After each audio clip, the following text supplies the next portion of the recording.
வணக்கம். நான் உங்கள் நிசாந்தன் சார். நாங்கள் இன்றைக்கி பார்க்கிருக்க வினாத்தால் 2024 ஆண்டு நடைபெற்ற காப்போதா சாதாரண தர பரீட்சையின் பகுதி 1Bயில் அமையப்பெற்ற முதல் 2 வினாக்களையும் தெளிவாகவும் விளக்கமாக பார்க்க இருக்கிறோம். நீங்கள் இன்னும் இந்த குறித்த 2 வினாக்களையும் செய்து பார்க்கலண்டா கீழே டிஸ்கிரிப்ஷன் பகுதியில் லிங்க் இருக்க பிள்ளைகள் லிங்கை பயன்படுத்தி வினாத்தால் தரவிறக்கம் செய்து பார்த்துட்டு வீடியோக்குள்ளே வாங்கோ. புள்ளியிடக்கூடிய வகையில் தான் திருத்தறக்கு இருக்கிறோம். உங்களுக்கு எத்தனை புள்ளி கிடைச்சிருக்கு அப்படின்றத மறக்காமல் கொமெண்ட் பாக்ஸில் பதிவிடுறதோட உங்களோட கருத்துக்கள் புள்ளியை பதிவிடாமல் சில நேரம் வீடியோ மட்டும் பார்க்கக்கூடிய மேம் இருக்கும். அப்படி இருந்தால் வீடியோ தொடர்பான கருத்துக்களையும் கட்டாயம் கொமெண்ட் பாக்ஸில் பதிவிடுங்க. நீங்கள் எந்த இடத்துலேருந்து பார்க்குறீங்க அப்படின்றதோட எந்த வழியான மாணவன் அப்படின்றதையும் பதிவிடுங்க. அதாவது யூடியூப் வழியில் மட்டும்தான் பார்த்து கொண்டிருக்கிறீங்களா, இல்லை என்னுடைய சூம் வகுப்பு மாணவனா, இல்லை என்னுடைய நேரடி வகுப்பு மாணவனா, இல்லை எனது பாடசாலை மாணவனா அப்படின்றத மறக்காமல் கொமெண்ட் பாக்ஸில் பதிவிடுங்க. நீங்கள் ஒவ்வொரு கருத்துக்களும் கட்டாயம் அடுத்தடுத்த வீடியோவை வேகமாக உங்களுக்காக எடிட் பண்ணி போடுறதுன்றது இப்போ பெரிய சிரமமாக இருக்குது. ஏன்னா சூமில் ஏற்பட்ட மாற்றம், அதை ரெக்கார்டிங் பண்ணுறதுல இருக்கிற சிரமங்கள், அதை திரும்ப பிள்ளைகளோட கதைச்ச டிஸ்கஷனுக்கு கட் பண்ணி போடுறது, அந்த பிள்ளைகள் இந்த கதைச்ச சந்தேகங்களை கட் பண்ணிவிட்டு தேவையான விடயங்களை உங்களுக்கு போடுறது அப்படின்றது ரொம்ப கஷ்டமான வேலை. ஸோ இந்த கடினமான வேலைக்காகவாது உங்களோட கருத்துக்கள், இந்த வீடியோ தொடர்பான உங்களோட கருத்துக்களை மறக்காமல் கொமெண்ட் பாக்ஸில் பதிவிடுங்க.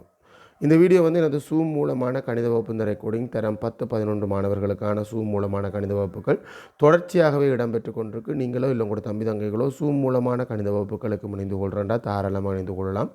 ஒவ்வொரு பாடப்பரப்பும் தெளிவாகவும் விளக்கமாகவும் கற்பிக்கப்படும். அதே நேரத்தில் உங்களுக்கு ஏற்படுற குட்டி குட்டி சந்தேகங்களாக இருந்தால் அது வகுப்புலேயே நடந்து கொண்டிருக்கும் போதே சில பிள்ளைகள் கேட்கும். அந்த சந்தேகங்களை கிளியர் பண்ணக்கூடியதாக இருக்கும். இல்லை கொஞ்சம் பெரிய சந்தேகம், வேறு பாடத்தில் இருக்கிற வேறு வினாவில் இருக்கிற சந்தேகம் அப்படின்னு சந்தர்ப்பத்தில் வாட்ஸ்அப்பில் கிளியர் பண்ண முடியுமெண்டா வாட்ஸ்அப்லேயே கிளியர் பண்ணுவேன். இல்லை கட்டாயம் இந்த வகுப்பில் பிள்ளைகளோட கலந்துரையாடத்தான் வேணுமெண்டா வகுப்பு இந்த ஆரம்பம் இல்லை வகுப்பு இந்த இறுதியில் கலந்துரையாடப்பட்டு அதை தெளிவுபடுத்தப்படும். அப்போ அந்த சந்தர்ப்பத்தில் சில மாணவர்கள் அந்த தெளிவையும் தாங்களும் அதை பங்கு பெற்றுவார்கள். இந்த சந்தேகம் என்ன சார், அது என்னத்துக்கு ஏன் இப்படி சந்தேகப்படுறீங்கன்றதில் தாங்களும் பங்கு பெற்றி அதை தங்களுக்கு ஏற்பட்ட சந்தேகமாக கிளியர் பண்ணி கொள்வாங்க. மிக பயனுள்ள வகுப்பாக இருக்கும். உங்களுக்கு ஏற்படுற அந்த கடைசி காலம் வகுப்பு, இந்த கடைசி கட்டத்தில் இந்த வருடத்துக்குரிய வினாத்தால் எவ்வாறு அமையலாம் அப்படின்றத ஒரு சின்ன ஒரு ஆலோசனையாக சொல்லுவேன். அதுக்காண்டி நான் சொல்கிறது தான் வினாத்தாள் அப்படின்னு இல்லை, கிட்டத்தட்ட எங்களால் எதிர்பார்க்கப்படுகின்ற வினாத்தாள்கள் எல்லாம் வகுப்பில் தான் கதைக்கப்படும். நீங்களும் இணைந்து கொள்கிறேன்டா தாராளமாக இணைந்து கொள்கிறேன்டா அது தொடர்பான விவரத்தை என்னை கேட்டும் பெற்றுக்கொள்ளக்கூடியதாக இருக்கும். சரி, வாங்கோ கேள்விக்குள்ளே போவோம். முதலாவது வினா பின்ன கேள்வியை செய்கிறதுக்கு நாங்கள் வழக்கமாகவே பல ஐடியா இருக்குது. இது ஒரு வித்தியாசமான பின்ன கேள்வி. நாங்கள் பார்க்குற வளமையான பின்ன கேள்வியிலேருந்து கொஞ்சம் மாறுபட்டு இருக்கிற மாதிரி இருக்கிற ஒரு பின்ன கேள்வி. ஆனால் நாங்கள் செய்ய போகிறது எண்ணக்கரு படத்தில் தான். அதுக்காண்டி இது வில்லங்கப்படுத்தி நான் எண்ணக்கரு படத்துக்குள்ளே போகல. எண்ணக்கரு படத்தால் இந்த கேள்வியை இலகுவாகவே செய்யலாம். என்ன, இந்த கேள்வி மொத்த மாத சம்பளத்தில் பின்னமாக கதைக்கப்படாமல் அவருக்கு கிடைத்த மாதச்சம்பளம், அதாவது வரிக்கு பின்னான மாதச்சம்பளத்தில் கிடைக்கிற மாதச்சம்பளத்தில் அவர் அந்த செலவை திட்டமிடுறது சம்பந்தமான கதை தான் இந்த கணக்கு. இந்த கணக்குக்கு முன்னுக்கு நாங்கள் நடைமுறை சார்பான ஒரு சில விடயங்களை தெரிஞ்சு கொண்டாதான் கணக்குக்குள்ளேயே போகலாம். நடைமுறை சார்பான விடயமெண்டா இப்போ வரி அறவிடப்படுகின்ற முறை 2013 ஆண்டு வரி கொள்கைக்கு அமைவாக பார்ப்போமெண்டா வருஷத்துக்கு ஒரு ஆள் 5 லட்சத்துக்கு மேலே வருமானம் உழைப்பார் அப்படி என்று சொன்னாதான் அவர் வரி கட்ட வேண்டியவராக வருவார். 5 லட்சம் 10 லட்சம் 15 லட்சம் என்று அது வகைப்படுத்தப்பட்டு கொண்டு போகும். அவருடைய வருமானம் 5 லட்சத்தை தாண்டுகின்ற பட்சத்தில் 5 லட்சத்துக்கு உள்ளே இருந்தால் வருட வருமானம் வருஷத்துக்கு, மாதத்துக்கு இல்லைடாவா, வருஷத்துக்கு 5 லட்சத்துக்கு உள்ளே இருந்தால் அவர் வரி கட்ட வேண்டிய ஒரு ஆள் இல்லை. அவருக்கு வரி கட்ட தேவையில்லை, வரி விலக்கு. அது 5 லட்சமாக இருந்தாலும் வரி விலக்குத்தான், 5 லட்சத்துக்கு உள்ளே இருந்தாலும் வரி விலக்குத்தான். 5 லட்சத்துக்கு மேலே போவாருண்டா அவருடைய வருட வருமானம் 5 லட்சத்தை தாண்டுகின்ற பட்சத்தில் அவர் வரி கட்ட வேண்டியவர் ஆவார். அந்த மேலதிக தொகை இந்த 4% இருந்தது. 2013 ஆண்டு வரி கொள்கை அப்படி தான் இருந்தது. முதல் 5 லட்சத்துக்கு வரி விலக்கு, அடுத்த 5 லட்சத்துக்கு 4%, அடுத்த 5 லட்சத்துக்கு 8% அப்படி என்று போச்சு.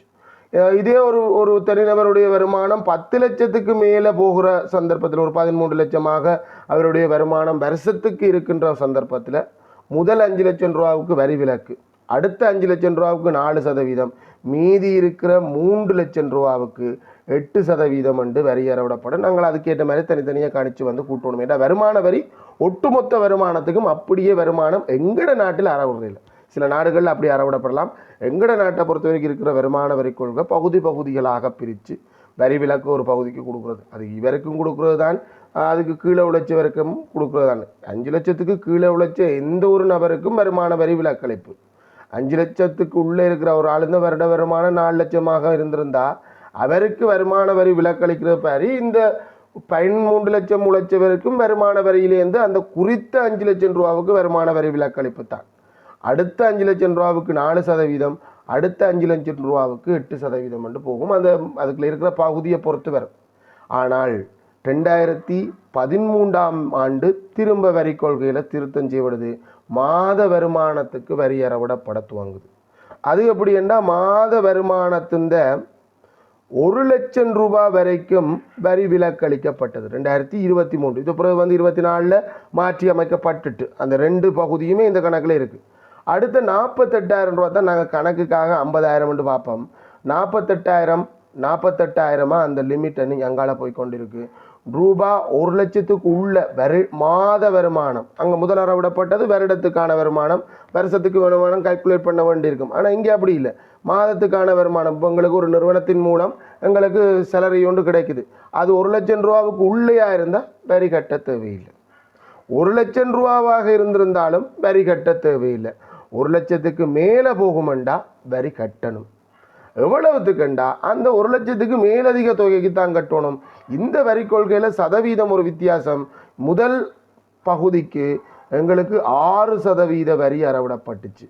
அடுத்த பகுதிக்கு 12%. இது 6 இந்த மடங்கள் இருக்கிற மாதிரி இருந்து போன முறை 4 இந்த மடங்கள். ஏன்னா இந்த முறை வருமான வரி தான் நாட்டை காப்பாற்றணுமென்ற அடிப்படையில் வரியை கூடுதலாக அறவிட்டியம். இப்படி அறவிட்டியமெண்டா தனியாக லெட்டர் அனுப்பி நீங்கள் கொண்டு வந்து வரி கட்டுங்கோண்டு இல்லை, சேலரியில் வெட்டி போட்டு தான் சம்பளமே போடுபடும். நீங்கள் ஒரு தனியார் நிறுவனமோ இல்லை அரசாங்க நிறுவனத்திலையோ நீங்கள் வேலை செய்கிறீங்களா உங்களுக்கு 1,20,000 ரூபா உங்களுக்கு வருமானம் கிடைக்குமெண்டா அந்த 1 லட்சம் ரூபாவுக்கு வரி விலக்கு கொடுத்து மீதம் இருக்கிற 20,000க்கு 6% வருமான வரி அறவிடப்படும். 20,000த்தின் 6% வருமான வரி அறவிட்டு அந்த ரூபா 1,200 ரூபா தான் உனக்கு அந்த 20,000த்துக்கான வருமான வரியாக இருக்கும். அந்த 1,200 ரூபாவை உண்ட சம்பளத்தில் கழிச்சு போட்டுத்தான் உனக்கு அங்கே காசு போடுவிடும். இதுதான் அந்த கணக்கே போல. நான் அதை சரியாகவே அந்த கணக்கே சொல்லிட்டேன் போல். இல்லை 1,50,000க்கு மேலே எங்களோட வருமானம் இருக்குமென்றால் எங்களோட கணக்குக்காக 1,50,000க்கு மேலே எங்களோட வருமானம் இருக்குமென்றால் எங்களுக்கு 3 விதமாக வருமான வரியை கணக்கு போய்விடும். முதல் 1 லட்சம் ரூபாவுக்கு வருமான வரியிலேருந்து விலக்களிப்பு. அடுத்த 50,000 வரைக்கும் 48,000 தான் எங்களோட நடைமுறை சார்பான கணக்கு. கணக்குக்காக நாங்கள் 50,000 மட்டும் பார்ப்போம். அடுத்த 50,000 வரைக்கும் 6%. அடுத்த சொச்சம் அது முழுமையாக 50,000 மாதிரி தெரியல, ஒரு 25,000 என்னமோ அந்த தொகைக்கு 12% அப்படி என்று வரி அறவிடப்படும். ஆனால் இந்த 2024 அரசாங்கம் மாறின பிறகு வரி கொள்கையில் சின்ன திருத்தம், பெருசாக ஒன்றும் திருத்தம் செய்யலை, சின்ன திருத்தம். அதாவது வரி விலக்கு தொகையை கொஞ்சம் கூட்டி விட்டுருக்கு. 1 லட்சமாக இருந்ததை 1,50,000 வருமானம் வரைக்கும், மாத வருமானம் 1,50,000 வரைக்கும் வருமான வரியிலேருந்து விலக்களிக்கப்படுது. மிற்றபடி அதே 6% தான், அதே தொகை தான் இப்போவும் அறவிடப்பட்டு கொண்டிருக்கு. அப்போ நடைமுறை சார்பாகத்தான் எங்களோட ஃபைனல் எக்ஸாமுக்கு கணக்கு வருது. போன வருடமும் நாங்கள் நடைமுறை 2023 ஓலெவல் எக்ஸாமில் பகுதி 1A இதே மாதிரி 6% வருமான வரியோடு ஒரு நடைமுறை சார்பான கணக்கு வந்தது. இந்த முறை பகுதி 1B அதுவும் பின்னத்துக்குள்ள சதவீதம் தொடர்பான ஒரு கணக்கு சேருது. பின்னத்துக்குள்ள சதவீதம் வரக்கூடாது இல்லை பிள்ளைய, பின்னம் என்று சொல்லி அந்த மார்க்ஸ் இல்லை, உண்மையாக எண்கள் அப்படி என்று சொல்லி ஒரு 2 வினா எண்கள்லேருந்து வரணும். எண்கள்லேருந்து பின்னமும் எண்கள்லான், சதவீதமும் எண்கள்லான், நேர்வீத சமன் எண்கள்லான், நேர்மாறு விகித சமன் எண்கள்லான், அப்படி நிறைய பகுதிகள் எண்களோட சம்மந்தப்பட்டது. ஸோ எண்களுக்குலேருந்து இந்த கணக்கு வந்திருக்கு. கேள்வியோட போவோம் பிள்ளையர். நாங்கள் என்ன கருப்படத்தின் மூலமே இந்த கேள்வியை தெளிவாக செய்ய போகிறோம். நீங்களும் என்னோட சேர்ந்து முயற்சி செஞ்சு பாருங்க. இந்த முறை நல்ல பொருத்தமான முறை. நீங்கள் பெருசாக கஷ்டப்பட்டு இது அவ்வளோ பெரிய பிள்ளை என்னால் செய்ய முடியலைன்னு சொல்கிற கணக்கு கூட என்னால் பின்னத்து கணக்கை செய்ய முடியலை சார், என்ன செய்யலாம் அப்படின்னு சொன்னால் கூடுதலான இடங்களில் சொல்லிக் கொடுக்குறது படங்குறி பிரித்து செய்யலாம், படங்குறி செய்ய. ஆனால் எல்லா கணக்கும் படங்குறி செய்யலாம், அதுதான் பிரச்சனை. படங்குறி ஒரு சில கணக்கு நாங்கள் விளங்கப்படுத்தும் போது செவ்வகம் போட்டு அந்த செவ்வகத்தை பகுதியாக பிரித்து இது இந்த பின்னம் என்று சொல்லும்போது இதை பிரிக்கிறடா இது முழுவதும் என்ன பின்னம் என்று சொல்லி அது விளங்கப்படுத்தும் போது கொஞ்சம் அது விளங்கப்படுத்துறதுக்கு நாங்கள் பயன்படுத்துறது தான், நான் இல்லைன்னு சொல்லல. ஆனால் அது எல்லா கணக்குக்கும் பொருத்தமானதோடு கேட்டால் இல்லை. சில கணக்குக்கு பொருத்தமானது, நான் நினைக்கிறேன் இந்த கணக்குக்கு பொருத்தம் இல்லை. அப்போ சில கணக்குக்கு பொருத்தம் இல்லை. அப்போ இந்த கணக்கை நாங்கள் செய்கிறதுக்கு கட்டாயம் ஒரு நோமலாக வசனத்தை வாசிச்சே செய்யலாம், ஒரு பிரச்சனையும் இல்லை. நான் ஒரு படம் ஒன்றக்குறேன், அதாவது இந்த தரவுகளை குறித்து கொள்றதுக்கான ஒரு படம், எண்ணக்கரு படம் என்று பேருண்டு வச்சுக்கொள்கிறேன். அது எண்ணக்கரு படமோ இல்லை நீங்கள் மரவரி படமோ என்ன பேரும் வச்சுக்கொள்ளலாம். மரவரி படம்ன்றதே ஒரு எண்ணக்கரு படம் தான்டா, கன்செப்ட் மேத் தான். மரவரி படமும் ஒரு எண்ணக்கரு படம், அந்த தரவுகளை குறித்து கொள்றதுக்கான படம். நிகழ்தகவில் படிக்கிறோம், அதே ஐடியாவை தான் நாங்கள் பின்னத்துக்கு பயன்படுத்த போகிறோம். நிகழ்தகவுக்கு இடப்பக்கம் இருந்து வலப்பக்கம் நோக்கி மரம் வர்ற மாதிரி இருக்கும், நாங்கள் இதுக்கு பின்னத்துக்கு மேலேருந்து கீழே வர்ற மாதிரி கீறுவோம். கொஞ்சம் வித்தியாசமாக இருக்குது, ரெண்டுக்கும் ஒரே மாதிரியாக இருக்கிறது, ரெண்டுக்கும் ஒரு சின்ன வித்தியாசம் இருக்கட்டும். அதே மாதிரி கீறினாலும் ஒரு தவறும் இல்லை. ரைட், கேள்விக்கு போவோம். முதலாவது கேள்வி, ஜெகன் தனது மாத சம்பளம் ரூபாய் 1,00,000க்கு கூடுதல். 1,00,000என்றதை எங்களோட நடைமுறையில் நாங்கள் பயன்படுத்துகிற சொல். 100,000 என்றதை நாங்கள் நடைமுறையில் பயன்படுத்துகிற இல்லைன்னா மாத வருமான வரி என்றது எங்களோட நடைமுறை சார்பானது தானே. ஸோ நான் 1,00,000 வாசிக்கிறது தான் கொஞ்சம் பொருத்தமாக இருக்கும். 1,00,000க்கு கூடுதலாக இருக்கும்போது அதிகரித்த பணத்திற்கு, நான் சொன்னேன் 1,00,000க்கு மேலே போகிற பணத்திற்கு 6% வருமான வரி செலுத்துகின்றார். அதுக்கு மேலே ஒட்டுமொத்தமாகவே 6% சொல்லிட்டோம். என்ன இவற்றை மொத்த வருமானம் 1,50,000க்கு மேலே போகாத மாதிரி தான் இவன் சொல்ல போகிற தொகை. ஒரு குறித்த மாதத்தில் வரியை செலுத்திய பின்னர் வரியெல்லாம் வெட்டிட்டு அவருக்கு கிடைத்த பணத்தில், அவருக்கு அப்படித்தான் சம்பளம் இப்போ கிடைக்குது பிள்ளைகள், மாத வருமானத்தில் அவருடைய வரியை கட் பண்ணி எடுத்துட்டு தான் மிச்சத்தை தான் கிரெடிட் பண்ணுறாங்க. நம்மளோட பேங்கில் விழுகிற காசு வரி வெட்டின பிறகு வர்ற காசு தான் வரும். வரியை வெட்டி எடுக்கிறதுக்கு எங்கள்கிட்ட ஒன்றும் பொமிஷனே கேட்கல, தானாகவே வெட்டி எடுத்து போட்டு தான் எங்களுக்கு சேலரி வருது, செலுத்துகின்றார். ஏன்னா நான் வரி வெட்டுற தொகையில் இல்லையா, நான் எங்களுக்குன்னு சொல்வது நான் பொதுவான ஆக்களையா. ஒரு குறித்த மாதத்தில் வரியை செலுத்திய பின்னர் அவருக்கு கிடைத்த பணத்தில், அப்போ இப்போ ஸ்டார்ட் பண்ணுறதே வரிக்கு பின்னரான தொகையில், அதாவது அவருக்கு கிடைச்ச சம்பளம், அவருக்கு கிடைத்த பணத்தில் 1/6 உணவுக்கு ஒதுக்கி வைக்கின்றார். எஞ்சிய பணத்தில் 3/5 தனது ஏனைய செலவுகளுக்காக ஒதுக்கி வைக்கின்றார். இப்போ முழுமை என்றது எது என்றது தான் மிகப்பெரிய கேள்வி. முழுமை என்றது இங்கே கதைக்கப்படுகின்ற பின்னங்கள் எல்லாம் எதுந்த பின்னமாக கதைக்கிறது. அதாவது எங்களுக்கு கிடைக்கிற உண்மையான மொத்த சம்பளம் வரிக்கு முன்னரான மொத்த செலறிந்த பின்னமாக கதைக்கிறதா, இல்லை எனக்கு வரிக்கு பிறகு எஞ்சுகின்ற தொகை எனக்கென்று கிடைக்கிற சம்பள காசு இந்த பின்னமாக கதைக்கிறதுண்டா? அடுத்த கேள்வியை பார்த்தா பிடிச்சிடலாம். அடுத்த கேள்வி எது இந்த பின்னமாக கேட்குறாங்கன்னு பார்ப்போம். ஜனகனுக்கு கிடைத்த பணத்தில் 1/6 உணவுக்காக ஒதுக்கிய பின்னர் அவரிடம் அப்பணத்தின் என்ன பின்னம் எஞ்சி இருக்கும். அப்ப முழுக்க கதைக்கப்படுவது அவருக்கு கிடைத்த பணத்தின் தான்.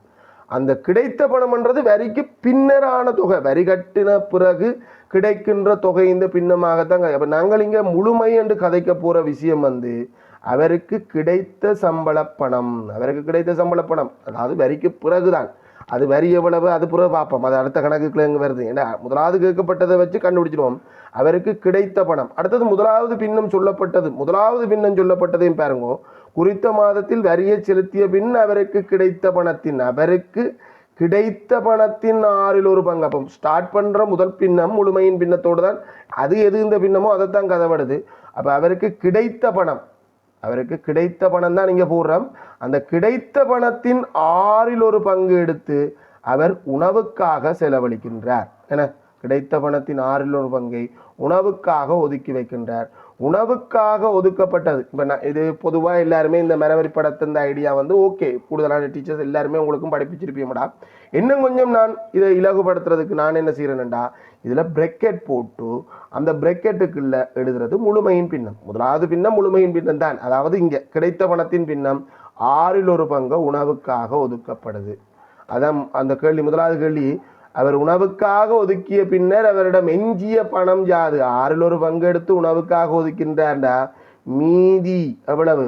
6/5. இதுக்கெல்லாம் ஒரு வரி வேணுமா? 6/6 இருந்து 6 கழிச்சா 6/5 பங்கு மீதியாக இருக்கும். ஸோ முதலாவது கேட்ட கேள்விக்கான இது ஒரு பெரிய சிக்கல். கொஞ்சம் இடம் மட்டும் கவனமாக அந்த இடத்தை கையாள வேணும். 6/6 செய்க வழி அதுக்காண்டி எழுதாமல் விட்டுட்டு நாங்கள் செய்ய வழியை வேறு தாளில் செஞ்சு போட்டு இங்கே விடிய போடலாது. பகுதி 1 தவிர, பகுதி 1 ஏயை தவிர, அது ஏக்கு கூட இப்போ செய்கவழி கட்டாயம்டா. பகுதி 1 எல்லாத்துக்குமே செய்கவழி முக்கியம். அளவான செய்கவழி, அளவுக்கு அதிகமான செய்கவழியாக இருந்தால் அதை நீ வேணுமென்னா வேறு இடத்துல செஞ்சு பார்த்துட்டு இங்கே வந்து எளிய சின்னனா தேவையான விஷயங்களை மட்டும் நோட் பண்ணி விடலாம். ஆனால் தேவையே இல்லை, ஒட்டு மொத்தமாக இந்த இடத்தையே பயன்படுத்து, உனக்கு தாராளமாக இடம் போதும். கொஞ்சம் நெருக்கமாக பயன்படுத்த வேண்டியிருக்கும். 6/6 இருந்து உணவுக்காக எடுத்ததை கழிச்சா, இதெல்லாம் கழிச்செல்லாம் காட்டு தேவையில்லை, 1 கழிக்கலாம், இல்லை நேரடியாக போட்டாலும் ஒன்றும் இல்லை. நேரடியாக போடக்கூடியது நேரடியாக போடலாம், அங்கே எந்த பிரச்சனையும் இல்லை. அது அப்படித்தான் ஸ்கீம் திட்டமிடப்படும். ஒரு பிள்ளைக்கு நேரடியாக சொல்லக்கூடியதுக்கு கூட செய்க வழி கேட்க மாட்டாங்க, நீ நேரடியாக சொல்லலாம்டா, ஒரு பிரச்சனையும் இல்லை.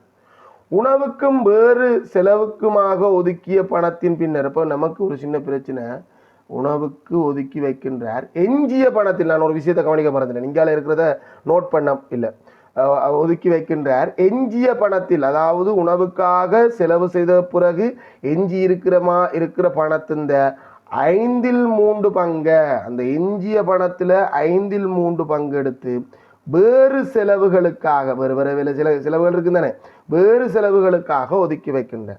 வேறு செலவுகளுக்காக ஒதுக்கிறது முழுவதின் என்ன பின்னம், இந்த இடத்துக்கு நாங்கள் போடுறது முழுவதின் பின்னம். முழுவதின் என்ன பின்னம் என்றால் அது 5/3 இல்லை, அது பின்ன பெருக்கெல்லாம் காணணும். ஏன்? மீதியின் 5/3 பங்கு, மீதி கண்டு வச்சுக்க, மீதியின் 5/3 என்ன பின்னம்ன்றதை காணலாம். அது பின்ன பெருக்கெடுக்களால் காணலாம், பின்ன பெருக்களால் மட்டும்தான் காணலாம், வேற எந்த ஒரு ஐடியாவும் இல்லை. ஸோ உணவுக்காகவும் உணவுக்கும் வேறு செலவுகளுக்குமாக ஒதுக்கிய பின்னர் ஜனகனிடம் கிடைத்த பணத்தில் என்ன பின்னம்? எஞ்சி இருக்கும். எஞ்சி இருக்கிற பின்னம் தான் கேட்டிருக்கொள்ளிய. உணவுக்கு எவ்வளவு செலவழித்தவர் அதுன்னும் கேட்கல. ஆனால் நாங்கள் அதை உணவுக்கு ஒதுக்கினதை செஞ்சு போகிறது தான் எதிர்பார்க்கப்படுது. பொதுவாக இங்கே எதிர்பார்க்கப்படுவது உணவுக்கு கிடைச்சதை செஞ்சு போகிறது. இப்போ நம்ம பொதுவாக என்னென்று செய்வோம், இதை கூட்டணுமெண்டா உணவுக்கு கிடைத்தது முழுவதின் என்ன பின்னம், உணவுக்காக ஒதுக்கினது முழுவதின் என்ன பின்னம்ன்றது இருக்குது, தந்திருக்கு. உணவுக்காக ஒதுக்கினது மொத்த சம்பளத்தில், அதாவது அவருக்கு கிடைத்த பணத்தின் 6/1 பங்கு, மொத்த சம்பளத்தின் இல்லை, எஞ்சிய சம்பளத்தின், அவருக்கு கிடைத்த பணத்தின் 6/1 பங்கை உணவுக்காக பிளான் பண்ணி கொள்கிறேன். அதை விட வேறு செலவுகளுக்காக எடுத்தது இங்கே ஒரு பின்னம் தந்திருக்குது, 5/3 பங்குன்னு தந்திருக்கு, அது முழுமையின் பின்னம் இல்லை. ஸோ நம்ம வேறு செலவுகளுக்காக ஒதுக்கினதை நாங்கள் முதல்ல காணணும். வேறு செலவுகளுக்காக ஒதுக்கின பணத்தை காண்றதுக்கு பின்ன பெருக்கல் 6/5 5/3 பங்கு. அப்போ முதலாவது வேலை அதை செய்வோம். வேறு செலவுகளுக்காக அவர் ஒதுக்கிய பணம் அவருக்கு கிடைத்த பணத்தின் என்ன பின்னம் அப்படின்னு கேட்டால் 6/5 5/3 பங்கு. பெருக்கக்கு முன்னுக்கு வெட்டுப்படணும், வெட்டுப்படக்கூடியதை வெட்டினா 6/3 போட்டால் உங்களுக்கு கணக்குச்சுவோம். ஆனால் எளிய வடிவத்தில் கொடுக்குறதானே நாங்கள் வழக்கமான பின்னத்தின் மெதட். அதனாடி எளிய வடிவம் காண வெட்டினோம்டா அவர் மொத்தமாக அவருக்கு கிடைத்த பணத்தின் பகுதி எண்களை பெருக்கினா 2, தொகுதி எண்ணை பெருக்கினா 1, 2/1 பங்கு. அதாவது இங்கே சொல்லப்படுகின்ற 6/5 5/3 பங்குன்றது 2/1 பங்கு. அவருக்கு கிடைத்த சம்பளத்தின் 2/1 பங்கு. 2/1 பங்கு வேறு செலவுகளுக்காக ஒதுக்குறார். இதுக்கு பிறகு இருக்கிற மீதி பணம் தான் கேள்விடுது. இந்த மீதி 3 விதத்தில் காணலாமடா. இந்த அதுக்கு பிறகு இந்த வேறு செலவுகளுக்காகவும் ஒதுக்கிய பின் மீதியாக இருக்கின்ற பணம் அவருக்கு கிடைத்த சம்பளத்தின் என்ன பின்னம் என்று தான் கேள்விடுது. அது 3 விதமாக காணலாம். முதல் 2 விதம் என்று சொன்னால் இது 2க்குமே வேறு செலவுகளுக்காக ஒதுக்கிய பணம் தேவை. 3வது விதத்துக்கு அது கூட தேவையில்லை. ரைட். முதலாவது நாங்கள் பொதுவாக செய்கிறதையும் இங்கே எழுதுகிறேன். உணவுக்காக கிடைத்ததையும் வேறு செலவுகளுக்காக ஒதுக்கினதையும் முதல்ல கூட்டுவோம். உணவுக்காக ஒதுக்கினது கிடைத்த வருமானத்தின் 6/1 பங்கு, வேறு செலவுகளுக்காக ஒதுக்கினது கிடைத்த சம்பளத்தின் ரெண்டில் ஒரு பங்கு. பிராக்கெட்டுக்குள்ளே இருக்கிற பின்னங்கள்லாம் கூட்ட கழிக்க வகுக்க முடியும். வகுக்கும் போதும் முழுமையும் பின்னங்களை தான் பயன்படுத்துவோமா. ரைட். பின்ன கூட்டணுமெண்டா பகுதியின் சமனில் பொம்மசி எடுக்கணும். பொம்மசி எடுத்து 6, அதுக்கேற்ற மாதிரி தொகுதி என்ன மாற்றி போட்டால் இது அப்படியே வரும். இது 3 வரும். 6ல் 4 பங்கு எளிய வடிவமாக்கலாம், இல்லை பிறகு எளிய வடிவமாக்கினாலும் சரி. 6ல் 4 நீங்கள் எளிய வடிவமாக்கினீங்கன்னா 3ல் 2 பங்கு வேறு மொத்தமாக செலவு செஞ்சுருப்போம். இந்த 2க்குமாகவே 3ல் 2 பங்கு செலவழிச்சிருப்போம். ஆகவே மீதி எவ்வளோன்னு கேட்டால் முழுமையிலிருந்து 3ல் 2 எடுத்தால் 3ல் கழிக்கணும். 6ல் 4 எடுத்தால் 6ல் 6 கழிக்கணும். 3ல் 2 பங்கை கழிச்சா பகுதியின் சமனத்தை நாங்கள் போட்டது 3ன் மேல் 1 பங்கு மீதியாக இருக்கும் என்று வரும். இது ஒரு வழி. 2வது வழி, ஏற்கனவே உணவுக்காக ஒதுக்கிய பின்னர் மீதியாக எவ்வளவு இருந்ததோ அதை நாங்கள் கண்டுட்டோம். உணவை கழிச்சிட்டோம். உணவுக்கு எடுத்த பிறகு மீதி இருக்கிறத கழிச்சிட்டோம். இப்போ இருக்கிற மீதியிலிருந்து அதுக்கு பிறகு எடுத்ததை கழிச்சு விட்டால் புதிய மீதி வரும். இப்போ ஒரு உதாரணத்துக்கு நீங்கள் ஒரு கடைக்குள்ளே போகிறீங்க. நார்மலாக யோசிங்க, பெருசாக ஒன்றும் யோசிக்க வேணாம். ஒரு கடைக்குள்ளே போகிறீங்க, 1000 ரூபாவை கொண்டு போகிறீங்க, சரிதானே? அந்த 1000 ரூபாவுக்கு நீங்கள் அந்த கடைக்குள்ளே போய் ஒரு பொருள் வாங்கிட்டீங்க. வாங்கிட்டு கடையை விட்டு வெளியில் வரீங்க, 400 ரூபா பெறுமதியான பொருள் வாங்கியிருக்கீங்க. ஸோ நீங்கள் கடையை விட்டு வெளியில் வரும்போது உங்களோட கையில் எவ்வளவு காசு இருக்கும்? 600 ரூபா இருக்கும். ஏண்டா 1000லேருந்து 400 கழிச்சா 600 ரூபா இருக்கும். ஐயோ இன்னும் ஒரு சாமானை வாங்கலையே அப்படின்ட்டு, ஒரு பொருளை வாங்கலையே அப்படின்ட்டு திரும்ப கடைக்குள்ளே போகிறீங்க. அங்கே போயிட்டு இந்த முறை பொருள் வாங்குறீங்க, 200 ரூபாவுக்கு பொருள் வாங்குறீங்க. திரும்ப வெளியில் வரும்போது உங்களோட மீதி எவ்வளவாக இருக்குமெண்டா 600லேருந்து சிம்பிளாக கழிச்சுடுவீங்க. 600லேருந்து 200 கழிச்சு 400 வருவீங்களா? இல்லை 2 பொருட்கள் வாங்கினாங்கள், ஒரு பொருள் 400 ரூபா, ஒரு பொருள் 200 ரூபா, ரெண்டையும் கூட்டினா மொத்த பொருட்கள் இந்த பெறுமதி 600 ரூபா, நான் கொண்டு வந்தது 1000, 1000லேருந்து 600 கழிச்சு 400 வருவீங்களா? ரெண்டும் சரி. பொதுவாக நாங்கள் என்ன செய்யறாங்க, ஏற்கனவே ஒன்றை கழிச்சிட்டோம்னா திரும்ப கழிக்க மாட்டோம். இருக்கின்ற மீதியிலிருந்து அதுக்கு பிறகு நடந்த செலவை கழிச்சா புதிய மீதி வரும். அப்போ நாங்கள் உணவுக்காக ஒதுக்கினதுலேருந்து நாம் கழித்து புதிய மீதி கண்டுட்டோம். அதில் இருந்து வேறு செலவுகளுக்காக ஒதுக்கினதை கழிப்பதன் மூலம் புதிய மீதியை காணலாம். அப்போ இங்கே கேட்ட கேள்விக்கான மீதியை காண்றதுக்கு 2 வரியிலேயே போகலாம், 2 ஸ்டெப்ஸ்லேயே போகலாம். 3வது இடைக்கில் உண்ட கூட்டி கழிக்க வேண்டி இருக்காது. கூட்டி கழிச்சாலும் ஒரு பிள்ளையும் இல்லை. இப்போ இருக்கின்றது ஏற்கனவே உணவுக்காக எடுத்த பிறகு கழிச்சது 6ல் 5 பங்கு தான் இருக்குது. அதில் நாங்கள் வேறு செலவுகளுக்காக ஒதுக்கினது 2ல் 1 பங்கு, முழுமையின் 2ல் 1 பங்கு, அதாவது கிடைத்த வருமானத்தின் ரெண்டுமே ஒரே அளவு. இந்த பின்னம் பகுதியின் சமனில் பொம்மசி எடுத்த 6, அதுக்கேற்ற மாதிரி தொகுதி என்ன மாற்றி போடணும். இது 5 தான், இது 3 வரும். 6ல் 2 வரும். என்ன பின்னக்கு எளிய பொறுத்த வரைக்கும் கட்டாயம் எளிய வடிவில் கொடுக்கணும். இது 6ல் 2 நாங்கள் இந்த பின்னத்தை கொடுத்துட்டு போக இயலாது. கட்டாயம் எளிய வடிவில் கொடுக்கும்போது மேலேயும் கீழேயும் வெட்டுப்படணும். 2ஆல் 3ல் 1 கடைசி விட. இந்த இடைக்குள்ள நீங்கள் இந்த விடைக்கு நீங்கள் 6ல் 3 போட்டிருந்தா அதில் ஒரு பிழையுமே இல்லை. ஆனால் இந்த விட கேட்கப்பட்ட கேள்விக்கான விட கட்டாயம் 3ல் 1 தான் இருக்கணும். இல்லைன்னா ஒரு மார்க்ஸ் இல்லை. அதில் எந்த மாற்றமும் இல்லை. இதை விட இன்னும் ஒரு மிக இலகுவான வழி இருக்குது. இந்த 2 ஸ்டெப்புமே தேவையில்லை. வேறு செலவுகளுக்காக, அது அடுத்த கேள்விக்கு தேவைப்படுதோ எனக்கு தெரியல, வேறு செலவுகளுக்காக செலவு செய்தது முழுவதும் என்ன பின்னம்ன்றது தெரியாமலே நாங்கள் இவர்கிட்ட இந்த செலவு போன பிறகு வேறு செலவுகளுக்காகவும் எடுத்த பிறகு இருக்கிற மீதியை காணலாம். எப்படி? மீதி இந்த 5ல் 3 பங்கு வேறு செலவுகளுக்காக எடுக்கிறார் என்று சொன்னால் மீதி இந்த 5ல் 2 பங்கு திரும்ப மீதியாக இருக்கும். பின்ன பெருக்கல் 6ல் 5ல் 2 பங்கு போட்டா பின்ன பெருக்கலுக்குள்ளால திரும்ப மீதி காணலாம். 6ல் 5ல் 2 பங்கு என்ன வெட்டப்படும் போது கவனமாக வெட்டணும். 5ஆல் வெட்டும் போது ஒரு முறை, அதே மாதிரி 2ஆலையும் வெட்டலாம், 1 முறை 3 முறை. ஆகவே இப்போ இவர்கிட்ட இருக்கிற மீதி 3ல் 1 பங்கு வரும். மிக இலகுவாக நேரடியாகவே போடலாம். நேரடியாக போடுறதுக்கும் புள்ளி இருக்கடா, நீங்கள் தேவையில்லாமல் பயப்படுறது கொண்டு போய் நேரடியாக போடலாம். ஆனால் நாங்கள் வழக்கம் மாதிரி செய்கிறேன்டா இந்த ஸ்டெப்ஸ் பொருத்தமானது. இதை விட நாங்கள் 2ஐயும் கூட்டிகிட்டு தான் கழிக்க போகிறோம்ட்டாலும் அதுவும் ஒரு பிரச்சனையும் இல்லை. 3 கட்டமாக வரும், அவ்வளோதான். கொஞ்சம் இடம் மட்டும் கவனமாக எழுத வேண்டி இருக்கும். 3வது கேள்வி, அவரிடம் இப்போது எஞ்சியிருக்கும் பணம். என்றால் எங்களுக்கு சொல்லப்பட்ட பணம், எங்களுக்கு தந்தது எது? இப்போ நாங்கள் கண்டமே இப்போ இருக்கிற மீதி என்றது இதுதான். இப்போது எஞ்சியிருக்கும் பணம் ரூபாய் 39,600 ஆகுமா? சரி. ஸோ இப்போ இதை வச்சுக்கொண்டு நாங்கள் அவருக்கு கிடைத்த சம்பளத்தை கண்டு அவர்கிட்ட மொத்தமாக இவருக்கு கிடைக்க போகிற அவருக்கு வரைக்கு முன்னுக்கு இருந்த சம்பளத்தை காண்ற மாதிரியாக்கும் கேள்வி.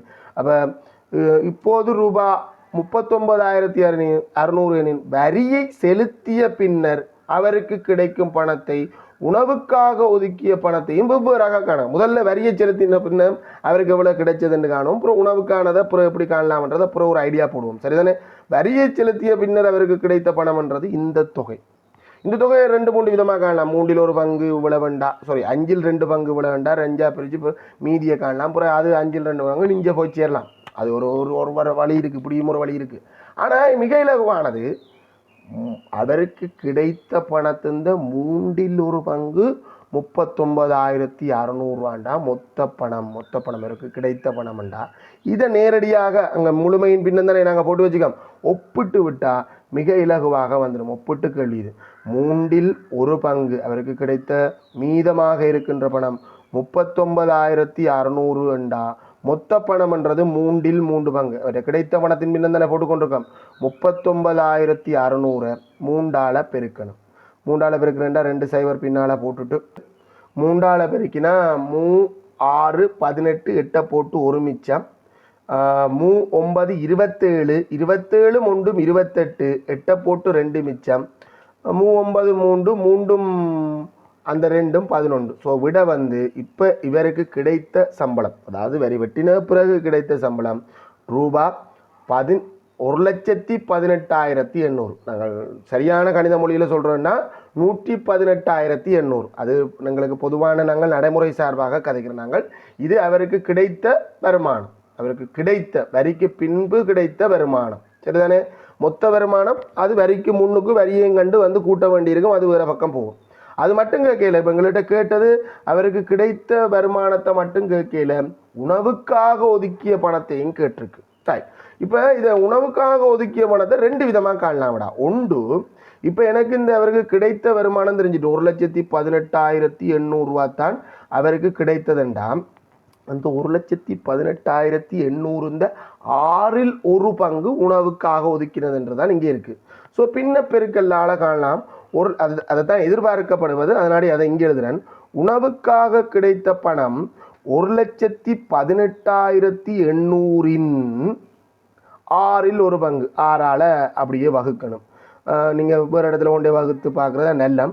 11ல் 1 முறை 5 மிச்சம், 58ல் 54 9 முறை 4 மிச்சம், 48ல் சரியா 6 முறையா இல்லை 8 முறை 6 8 48 8 முறை 6 8 48 8 முறை அங்கால இருக்கிற சைவர்கள் இறங்கும். சரி, அப்படின்னா சரியாக அவருக்கு உணவுக்காக அவர் ஒதுக்கிய பணம் 19,800. இது ஒரு வழி. உணவுக்காக ஒதுக்கின பணத்தை காண்றதுக்கு என்னமோ ஒரு ஈஸியான வழி இருக்குது. ஒப்பிடலாம். அதையும் மொத்த பணத்தின் 3ல் 1 பங்கு இவர்கிட்ட இப்போ இருக்குது. இந்த 3ல் 1 பங்குன்றது ரூபா 39,600 ரூபான்னு சொன்னால் உணவுக்காக ஒதுக்கிய பணம் 6ல் 1 பங்கு. என்ன சார் 3ல் 1க்கும் 6ல் 1க்கும் எப்படி சம்மந்தப்படுதுன்னா ஏதோ ஒரு பக்கத்தில் சம்மந்தப்படுத்தணும். பொம்மாசி 3க்கும் 6க்கும் பொம்மாசி 6 தான். அப்போ 2 பேர்ட்ட பகுதி எண்ணையும் 6ஆக மாற்றணும். இது 6ல் 2 பார்த்தா 2 பங்கு. இது 3ல் 1ன்றது 6ல் 2 பார்க்கும்போது 2 பங்கு. 6ல் 2 பங்கு 19,600 ரூபாண்டா 6ல் 1 பங்கை காண்றதுக்கு 39,600 நாங்கள் சரியாக 2ஆக பிரிக்கணும். 2ஆக பிரித்தா 3ல் 1 முறை 1 மிச்சம், 18ல் 19ல் 9 முறை 1 மிச்சம், 16ல் 8 0 0 ரூபா 19,800 உணவுக்காக ஒதுக்கி இருக்கிறார்ன்றதை நீங்கள் இந்த வழியால் காணலாம். இது 2வது வழி. சரிதானே? ஆனால் நாங்கள் இங்கே எதிர்பார்க்கப்படுவது நீங்கள் மொத்த சம்பளம் காண்றதால அந்த மொத்தமாக அவருக்கு கிடைத்த பணத்திலிருந்து 6ல் 1 பங்கு உணவுக்காக இப்போ பின்ன பெருக்கலால் காணுவீங்கன்றதான எதிர்பார்க்கப்படுவது. இதுவரைக்கும் இந்த கேள்வி நோமலாகத்தான் போகுது. இதுக்கு பிறகு தான் இந்த 2 கேள்வியும் தான் சதவீதத்துக்குள்ளே போகுது. இதுவரைக்கும் நோமலாக தான் போகுது. என்ன மேலே இருக்கிற சின்ன குழப்பங்களால் வேணுமெண்டா இந்த கேள்வியை நீங்கள் புள்ளிகளை இழந்திருக்கலாம். மற்றபடி இது ஓகே. ரைட், 4வது கேள்விக்கு போவோம்.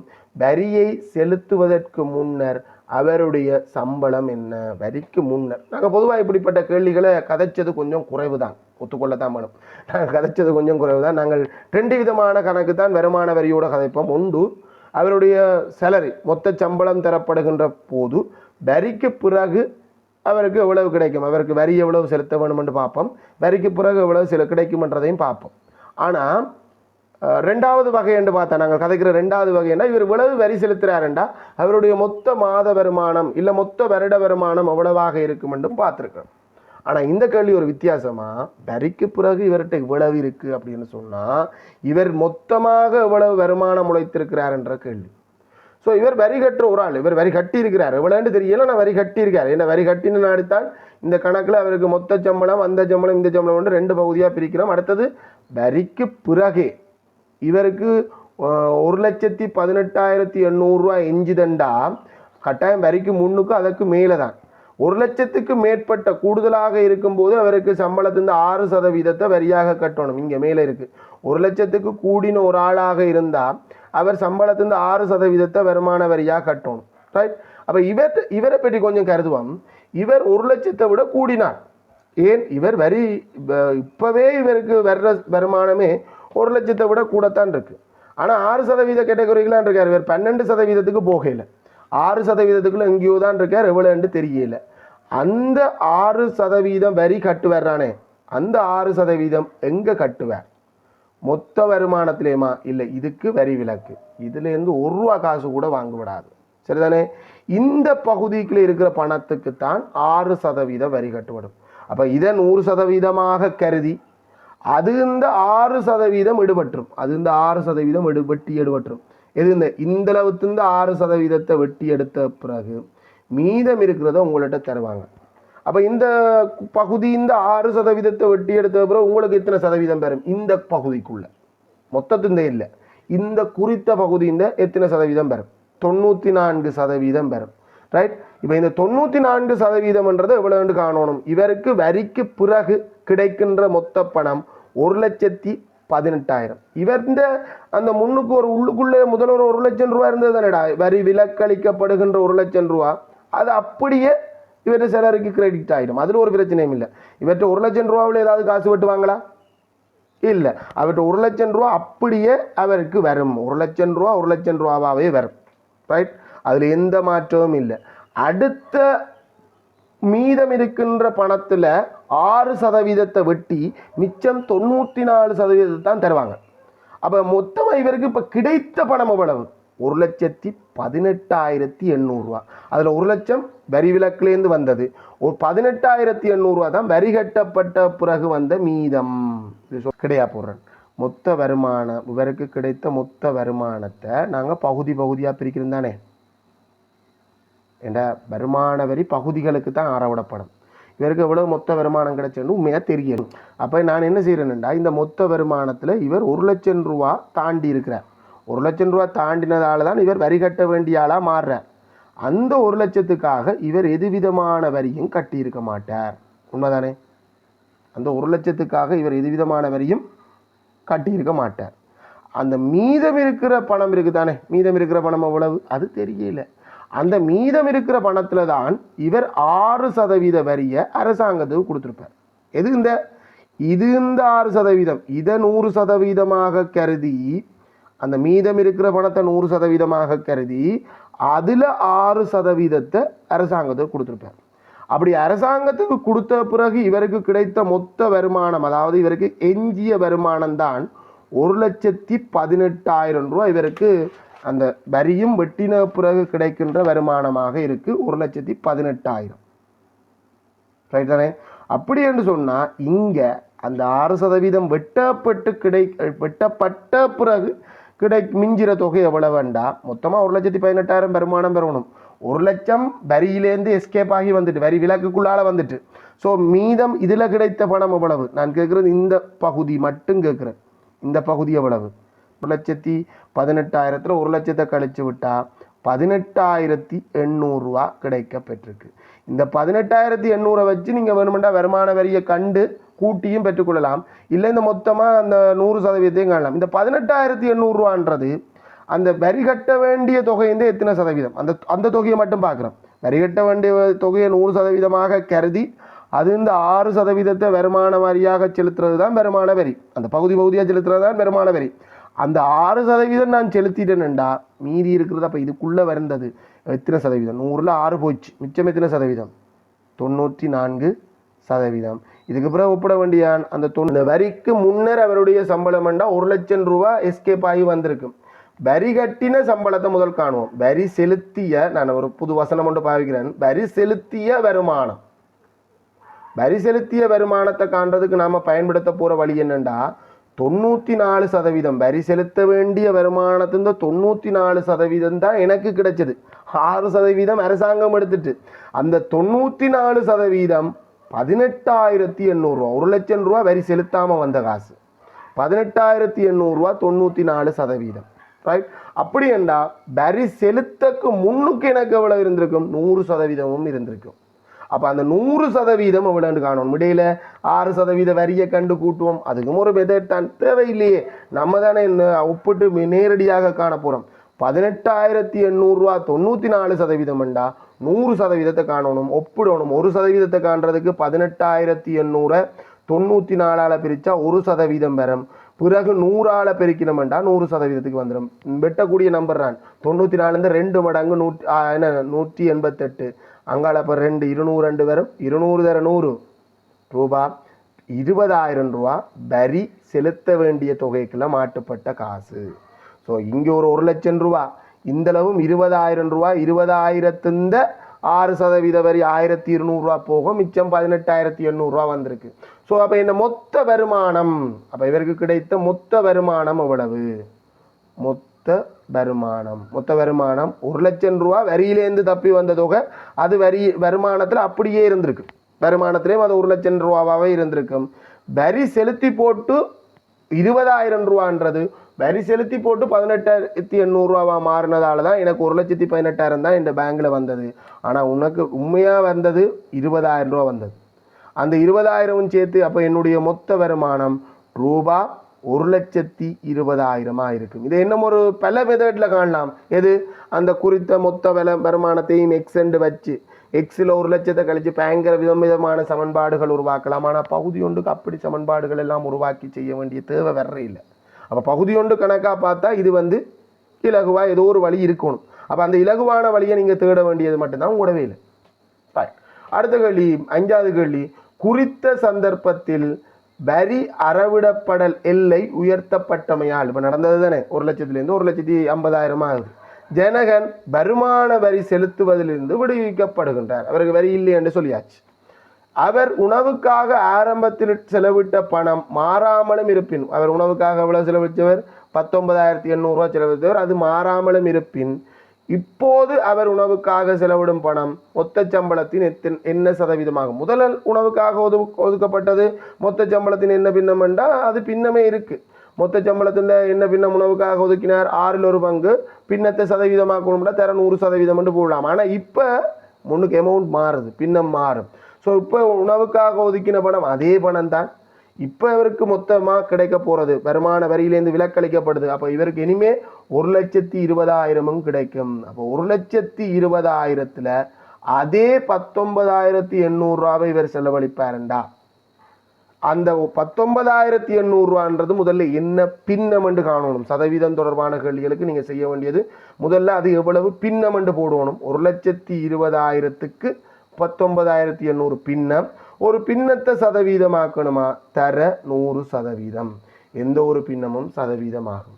வெட்டக்கூடியதை விட்டு 2 0 2 0, இங்கே 2 0 2 0, 19 இது 1,198 12ஆல் வகுக்கணும். வேறு இடத்துல வகுத்துட்டு வருவோம், அது வகுத்தான் வேணும்.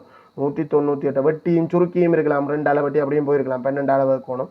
9 இல்லை 19 ஒரு முறை 12 கழிச்சா 7 78ல் நான் நினைக்கிறேன் சரியா முறை இருக்கா? 78ல் 72க்கு தான் இருக்கு. 6 முறை 72 கழிச்சா 6 தசந்தாண்டிக தசத்துக்கு பின்னால் இருக்கிற சைவர் இறங்கினா 60ல் 5 முறை. ஸோ இப்போ இவர் உணவுக்காக செலவழிக்கிற பணம் 16.5%. முதல் நான் நினைக்கிறேன் 18 அப்படி ஏதோ இருந்திருக்கும். இப்போ 16 மாறுது. ஏன்னாண்டா இவர்கிட்ட காசு கூடினாடி அது கொஞ்சம் காசாக மாறுது. சரிதானே? 16.5% வரும். அவ்வளோதான், செஞ்சிட்டோம். இதுக்கு ஒரு புள்ளி திட்டம் பார்ப்போம்.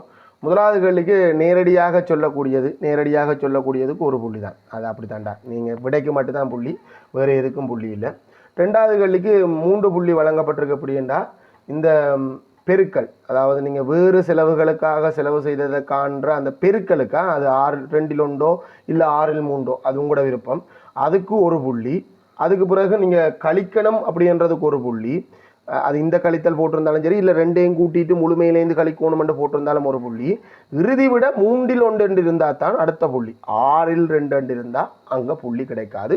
அது வழக்கமானதாண்டா. பின்னத்தை பொறுத்த வரைக்கும் எளிய வடிவத்துக்கு தான் புள்ளி ஒழிய மற்ற வடிவத்துக்கு புள்ளி கிடைக்காது. இல்லை இதுலேயே செஞ்சுருந்தீங்கன்னா இதுலேயே ஒட்டுமொத்தமான 3 புள்ளியும் கிடைக்கும். அப்படின்னா இந்த பெருக்கலுக்கு 2 புள்ளியும் இந்த விடைக்கு ஒரு புள்ளியுமா உங்களுக்கு அந்த 3 புள்ளி கிடைக்கும். ரைட், அடுத்த கேள்விக்கு வருவோம். அடுத்த கேள்விக்கு உங்களுக்கு வழங்கப்பட்டிருக்கிறது 2 புள்ளி வழங்கப்பட்டிருக்கு. எப்படி என்று சொன்னால் இது 3வது கேள்விக்கு அந்த ரூபா ஒவ்வொன்றுக்கும் ஒவ்வொன்று மொத்த வருமானம் ரூபா, நீங்கள் அவருக்கு வரி வெட்டின பிறகு கிடைத்த மொத்த வருமானம் ரூபா 1,18,800 விடைக்கு ஒரு புள்ளி. அதே மாதிரி உணவுக்காக அவர் செலவழித்தது ரூபா 19,800 ஒரு புள்ளி. பொதுவாக ஒப்பூட்டுக்கே 2 புள்ளி கொடுப்பாங்க. இங்கே 2 கேள்வி கேட்டு 2 புள்ளி தான் கொடுத்துருக்கா. அப்போ தனித்தனியாக அந்த கேட்ட கேள்விக்கான விட தான் புள்ளி. அதே மாதிரி பிறகு இவருக்கு வருமானத்துக்கு பிறகு வரி செலுத்தின பிறகு இவ்வளவு தரப்படுதுன்னா வரிக்கு முன்னுக்கு எவ்வளவு வருமானம் அப்படின்றத காண வேண்டியிருக்கு. அந்த 18,800 94 பிரித்து 100 பெருக்கணும். இந்த வரி தான் நாங்கள் மேலே இருக்கிற நாங்கள் கதைச்செல்லாம் அது வேறு கதை, அது மேலதிகம். எங்களுக்கு 18,800 94 பிரித்து 100 பெருக்கணுமென்ற வரிக்கு ஒரு புள்ளி. அது சில புள்ளிகள் சேர்ந்தே இருக்கும், 1 லட்சம் ப்ளஸ் இந்த தொகை அப்படின்ட்டு. பிறகு அதை கூட்டி ரூபா மொத்த வருமானம் ரூபா 1,20,000 அப்படின்றத கொடுக்குறதுக்கு ஒரு புள்ளி, உங்களுக்கு 2 புள்ளி கிடைக்கும். அடுத்தது அந்த சதவீதங்கான்றதுக்கு இந்த பின்ன பெருக்கல் சதவீதமாக இந்த பெருக்கலுக்கு ஒரு புள்ளி, இறுதி விடைக்கு ஒரு புள்ளி, உங்களுக்கு மொத்தமாக 2 புள்ளி கிடைக்கும். இந்த முதலாவது பின்னம் தொடர்பான இந்த முதலாவது வினாவுக்கு உங்களுக்கு 10க்கு எத்தனை அப்படின்றத பதிவிடுவோம். தூர நேர வரைவும் அளவீடும் பரப்பளவு சுற்றளவு, இது அளவீடுன்ற பகுதிக்குள்ளே தான் வருது. தூர நேர வரைவும் சரி, பரப்பளவு சுற்றளவு சரி, எல்லாமே அளவீடு. கன அளவு கூட அளவீடு தான். பட் எங்களுக்கு கன அளவில் பெரிய அளவில் பகுதி ஒன்றுக்குள்ளே கேட்க இயலாது. பெருசாக இங்கே கேட்கல. ஒரே ஒரு எண்ணெய் புக்கையும் நீங்கள் எடுத்து பார்க்கணும். அதில் உருளை இந்த மேற்பரப்பளவெல்லாம் கதைக்கப்பட்டிருக்கு. திண்மங்கள் இந்த மேற்பரப்பளவெல்லாம் பகுதி 1 பியில் கதைக்கலாம். ஆனால் கதைக்கிறது இல்லை. பொதுவாக கதைக்கிறது ஒரு தள உருந்த பரப்பளவு அதில் புதுசாக இணைப்பது தொடர்பாகத்தான் பொதுவாக கதைப்பது. இதே 2018 நான் இப்போ கிட்டடியில் இப்போ கதைச்சிட்டு வந்த 2018 பாஸ் பேப்பரில் தூர நேர வரவு கதைக்கப்பட்டிருக்கு. 2018 பாஸ் பேப்பர் கொஞ்சம் வித்தியாசமான பாஸ் பேப்பர். அதுக்கு பிறகு வந்த பேப்பரில் வித்தியாசம் அப்படின்னு சொன்னால் 2024 23 ஒரு சின்ன வித்தியாசம், 24 ஒட்டுமொத்தமாகவே ஒரு வித்தியாசமான வினாத்தாளாக அமைஞ்சிருந்துச்சு. இனி வருங்காலங்களில் இப்படிப்பட்ட வினாத்தாள்கள் வித்தியாசமாக நீங்கள் கெஸ் பண்ண முடியாத வினாத்தாள்கள் வரும் என்று சொல்லப்படுது. அது எப்படி இருந்தாலும் நாங்கள் எந்த வினாத்தாளையும் செய்கிறதுக்கு நாங்கள் தயாராக இருக்கணும். ரைட், இப்போ எங்களுக்கு இருக்கிற ஒரு சின்ன சிக்கல் என்னென்னா, நாங்கள் கணிதத்தில் தூர நேர வரைவு படிக்கிறோம், விஞ்ஞானத்தில் வேக நேர வரைவு படிக்கிறோம். வேக நேர வரைவு என்பது வேறு, தூர நேர வரைவு என்பது வேறு. தூர நேர வரைவென்றது நேரத்தோட தூரம் மாறுபடுவதை காட்டுவது. வேக நேர வரைவு என்பது நேரத்துடன் வேகம் மாறுபடுவதை காட்டுவது. வேக நேர வரைவில் தான் பரப்பளவு சென்ற தூரத்தை தரும். அந்த ஏரியா, அதுக்குள்ள நீங்கள் அடைக்கப்படுகின்ற ஏரியா சென்ற தூரத்தை தரும். தூர நேர வரைவுக்கு அப்படி இல்லை. தூர நேர வரைவுக்கு தூரமே நேரடியாகவே வரைவு தந்துடும். இப்போ உதாரணத்துக்கு இந்த கேள்வியை பொறுத்த வரைக்கும் இந்த அட்டவணையின்படி பார்த்தா இது 1 மணித்தியாலம் மண்டைக்கு, இது 1/2 மணித்தியாலம். 1/2 மணித்தியாலத்தில் இவர் எவ்வளோ தூரத்தில் நிற்கிறாருண்டா அந்த தூர நேர வரைவிலேயே காட்டுது. இவர் 1/2 மணித்தியாலத்தில் 30வது நிமிடத்தில் இவர் நிற்கிறது இடம் 15 கிலோமீட்டர் தூரம் சென்றிருக்காரு. தூர நேர வரைவு நேரடியாக காட்டும். அப்போ இங்கே பரப்பளவு தொடர்பாக பரப்பளவு எதையும் காட்டித்தராதோ ஒன்று கேட்டா இல்லை, பரப்பளவு ஒன்றையும் காட்டித்தராது. சரிதானே? எங்கே பரப்பளவு காட்டித்தரும் உங்களுக்கு? அது வேக நேர வரைவு, அது விஞ்ஞான பாடம். அதுவும் அது காவிக்கணியம் பிள்ளைகள். காவிக்கணியம் என்றால் அதுக்கு திசையோடு சொல்லப்பட வேண்டும். தூர நேர வரைவுக்கு திசை எதுவும் இல்லை, போகிற ஸ்பீடும் இல்லை, போகிற தூரம். தூரம் என்றும் போது அது வளைஞ்சு போகலாம், எப்படியும் போகலாம். இடப்பெயர்ச்சி நேர வரைவுக்கும் தூர நேர வரைவுக்கும் கிட்டத்தட்ட சம்மந்தம் இருக்குது. இடப்பெயர்ச்சி நேர வரைவு போனவர் திரும்பி வந்துட்டாருண்டா இடப்பெயர்ச்சி திரும்ப 0 ஆகிடும். ஆனால் தூர நேர வரைவு போயிட்டு திரும்பி வந்தால் அவர் பயணித்த மொத்த தூரம் டபுளாக இருக்கும். ஸோ அது வேறு இது வேறு. ரைட், ஓகே, கேள்விக்கு போவோம். சங்கர் தனது வீட்டிலிருந்து தனது நண்பன் ஒருவனின் வீட்டுக்கு சீரான கதியில் 30 நிமிடங்களில் சென்றான். அதுதான் இங்கே வரைவில் முதலாவதாக காட்டப்பட்டிருக்கு. அவர் நண்பனின் வீட்டில் 30 நிமிடத்திற்கு தங்கிவிட்டு அதே பாதையில் 45 நிமிடங்களில் சீரான கதியில் தனது வீட்டுக்கு திரும்பி செல்கின்றார். இத்தகவல்களை வகை குறிப்பதற்கு வரையப்பட்ட ஒரு பூரணமற்ற, அதை ஃபுல் பண்ணியில் அதில் ஒரு பகுதி மட்டும்தான் இந்த தூர நேர வரைவில் கீறி இருக்குது. அதனால தான் அந்த பூரணமற்ற என்ற அந்த சொல் பாவிடுது. பூரணமற்ற தூர நேர வரைவு இங்கு தரப்பட்டுள்ளது. மேற்குறித்த தகவல்களுக்கேற்ப இவ்வரைவினை பூரணப்படுத்துக. இப்போ முதலாவது அவர் நண்பன் வீட்டுக்கு போன விஷயம் இந்த தூர நேர வரைவில் குறிக்கப்பட்டிருக்கு. 30 நிமிடங்களில் அவர் நண்பன் வீட்டுக்கு செல்கின்றார். தூர நேர வரைவில் குறிக்கப்பட்டிருக்கு. சரியாக 30வது நிமிடம் அரைமணத்தியாலம் அரைமணத்தியாலத்தில் அவர் அங்கே நிற்கிறார். அடுத்த நண்பன் வீட்டிலிருந்து 30 நிமிடம் நண்பன் வீட்டை தங்கியிருக்கார். இப்போ அவர் ஒரு மோட்டர் சைக்கிளில் போயிருக்காருன்னு வைப்போம். ஆனால் இது ஒரு துவிச்சக்கர வண்டியில் போகிற ஸ்பீட் தான். மோட்டர் சைக்கிளில் போயிருக்காருன்னு வைப்போம். மோட்டர் சைக்கிளில் போயிருக்காருன்னா அவர் போகும்போது அந்த போகிற தூரத்தை கல்குலேட் பண்ணுறதுக்கு 0 ஆக்கிட்டு போகலாம். மொத்த தூரத்தை இல்லை, அந்த கீழே இருக்க மீட்டர் இல்லை, மேலே இருக்கிற அந்த சப் மீட்டர் இருக்கும். அதை ஏபி என்று டைப் ஏ டைப் பி என்று இருக்கும். அதை 0 ஆக்கிட்டு போனால் நாங்கள் இன்றைக்கு எத்தனை கிலோமீட்டர் ஓடுறோம் அப்படின்றத கல்குலேட் பண்ணுறதுக்கு ஏற்ற மாதிரி அந்த வாகனத்தில் வச்சுக்காங்க. இல்லை பெட்ரோல் அடிச்சுட்டு மைலேஜ் செக் பண்ணுறதுக்காக கூடுதலான ஆக்கள் அதை பயன்படுத்துறது. ஸோ அந்த மாதிரி சந்தர்ப்பத்தில் ஒருக்கா அதை லாங் ப்ரெஸ் பண்ணி அதை 0 ஆக்கிட்டு ஆள் வெளிக்கிடுது. அப்போ நண்பன் வீட்டுக்கு போகிறார். நண்பன் வீட்டுக்கு போனால் அங்கே அந்த மோட்டர் சைக்கிள்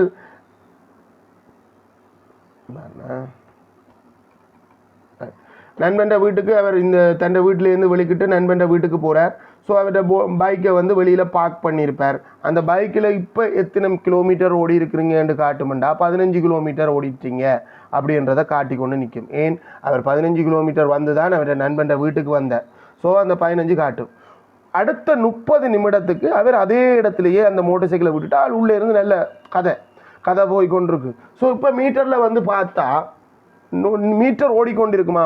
அது 15, 16, 17, 18, 19 ஓடுமா? இல்லை குறைஞ்சு கொண்டு இருக்குமா?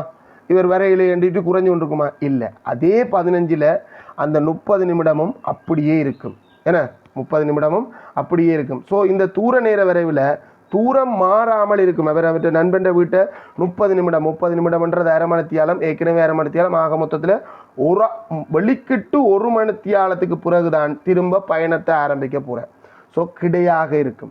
தூர நேர விரைவில் கிடையாக இருந்தால் பயணம் நடைபெறவில்லை, ஓய்வில் இருக்கிறாருன்ற அர்த்தம்.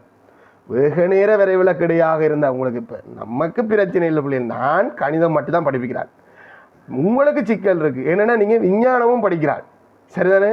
ஸோ உங்களுக்கு அது கட்டாயம் பிரச்சனையாக இருக்கும். வெகு நேர விரைவில் கிடையாக இருந்தால் அவர் சீரான வேகத்தில் பயணிக்கின்றார் அப்படின்ற அர்த்தம். அது அவர் சீரான, அது வேறு தானே. இது இந்த அடுத்த கட்டம் தூர நேர வரை அடுத்த இடப்பெயர்ச்சி நேர வரைவோடு தான் இது ஒத்ததாக இருக்கும். இடப்பெயர்ச்சி நிறைவில் இப்படி இருந்தால் அவர் அதே இடத்துல நிற்கிறாருன்னு தான் அர்த்தம். இடப்பெயர்ச்சி நேர வரைவு காவிக்கணியம், தூர நேர வரைவு எண்ணிக்கணியம், அங்கே திசை கருத்தில் கொள்ளப்படுவது இல்லை. Right, okay. இப்போ இதுக்கு பிறகு இவர் என்ன செய்கிறாருண்டா, அடுத்த 45 நிமிடம் ஆள் கொஞ்சம் ஸ்பீடாக போயிட்டு நண்பனை பார்க்குற புழுவில் போயிட்டு வரும்போது சிலோவாக வர 45 நிமிடம் எடுத்துக்கொள்கிறேன். 45 நிமிடம்னா இப்போ 1 மணித்தியாலம். 1 மணித்தியாலம் 45ன்றது நாங்கள் முக்கால் அப்படின்னு சொல்லுவோம், முண்டை முக்கால். அதாவது இது ஒவ்வொன்றும் 15 நிமிடம்டா. இது 15, 30, 45, 60ன்றது 2வது மணித்தியாலம். ஸோ 2வது மணித்தியாலத்தில் அவர் நண்பன் தண்ட வீட்டுக்கு வந்து சேர்றாருண்டு நாங்கள் பொதுவான ஆக்கள் இப்படித்தான் கீழே பார்ப்போம். போனவர் வந்துட்டார் தானே சார், போட்டு வாரார், ஏதோ மேலே ஏறி போட்டு கீழே இறங்கி வந்த மாதிரி யோசிப்போம், போயிட்டு வந்துட்டார் சார் அப்படின்னு. பட் இது பிழை. இது எதுக்கு சரியண்டா, இடப்பெயர்ச்சி நேர விரைவுக்கு தான். திரும்ப போன இடத்துக்கே வந்துட்டாருண்டா திரும்ப இடப்பெயர்ச்சி 0 ஆகிடும். ஆனால் தூர நேர விரைவை பொறுத்த வரைக்கும் இவர் போயிட்டு வந்துட்டாருண்டா என்ன மாதிரி இருக்கும். போயிக்க இவர் மோட்டர் சைக்கிளில் போனவர், அந்த மோட்டர் சைக்கிளில் போகும்போது ஒரு 15 கிலோமீட்டர் பயணித்தவர், திரும்ப வரும்போது அவர்கிட்ட மோட்டர் சைக்கிளில் மீட்டர் என்ன செய்யும், 15லேருந்து 14, 13, 12, 11 அப்படி குறையுமா? இல்லை 15க்கு பிறகு 16வது கிலோமீட்டர் போய்கொண்டிருக்கீங்க, 17 போய்கொண்டிருக்கீங்கன்ட்டு உங்களோட மோட்டர் சைக்கிள் மீட்டர் மேலே ஓடுமோன்னு கேட்டால் இலக்கியம் சொன்ன மாதிரி என்ன செய்யும், சொல்லுங்கடா, கூடிக்கொண்டு தான் போகும் ஒழிய குறையாது. ஸோ நீங்கள் மோட்டர் சைக்கிளை வந்து வீட்டை பார்க் பண்ணும்போது உங்களோட மோட்டர் சைக்கிளில் போய் அந்த மீட்டரை பார்த்தா போகிறதுக்கு 15 கிலோமீட்டர், திரும்ப வாரதுக்கு 15 கிலோமீட்டர். உங்களோட மோட்டர் சைக்கிள் மீட்டரில் எத்தனை கிலோமீட்டர் என்ற நம்பர் விடும்? 30 அண்டி இருக்குமா, 0 அண்டி இருக்குமா? 30 அண்டி இருக்கும். ஆக மொத்தத்தில் நீங்கள் போயிட்டு திரும்ப உங்களோட வீட்டை வந்தீங்கன்னா 3/4 மணித்தியாலம், 1.25 மணித்தியாலம், அதுக்கு பிறகு 3/4 மணித்தியாலம், 1.25 மணித்தியாலத்தில் உங்களோட பயணம் முடிவு, உங்களோட மீட்டரில் காட்டுற வாசிப்பு 30 கிலோமீட்டர் நீங்கள் பயணிச்சிருக்கீங்கன்னு காட்டும். ஸோ இந்த தூர நேர வரைவு மேலே நோக்கி போகும். சரிங்களா? நேராக போடையில் நான் நேராக நீங்கள் போடுங்க, அடிமட்டத்தை வச்சுக்கிருங்கோவா, தூர நேர வரைவு மேலே நோக்கி இருக்கும். இதுதான் அந்த தூர நேர வரைவு. ஃபில் பண்ணி ஒரு உருவமாக எல்லாம் வரணுமெண்ட் இல்லை, அது இப்படித்தான் இருக்கும்.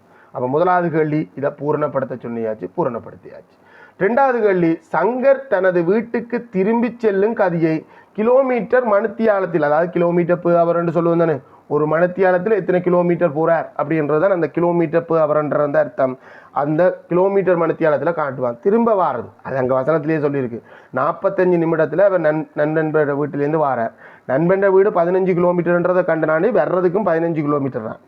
இதை காண்றதுக்கு கதிக்கான சூத்திரம் இருக்கு. கதி சமன் தூரத்தின் கீழ் நேரம். ரைட், தூரம் எவ்வளவு தூரம் பயணித்திருக்கிறார் அப்படின்னு சொன்னோம்னா 15 கிலோமீட்டர் பயணிச்சிருக்கார். நம்ம கிலோமீட்டரில் தான் தூரம் போடணும். அப்போ தான் கிலோமீட்டர் per hourல வரும். அலகு வேண்டாம், அலகு போடாதீங்கோ, கிலோமீட்டரில் போடுறீங்களோ அப்படின்றத மட்டும் செக் பண்ணி கொள்ளுங்க. நேரம் நாங்கள் போடணும் 45 நிமிடம். அப்போ நிமிடத்தில் போட்டால் கிலோமீட்டர் per நிமிடம் என்று ஒரு புது அலகு வந்துடும். அப்படி ஒரு அலகு கிடையாது.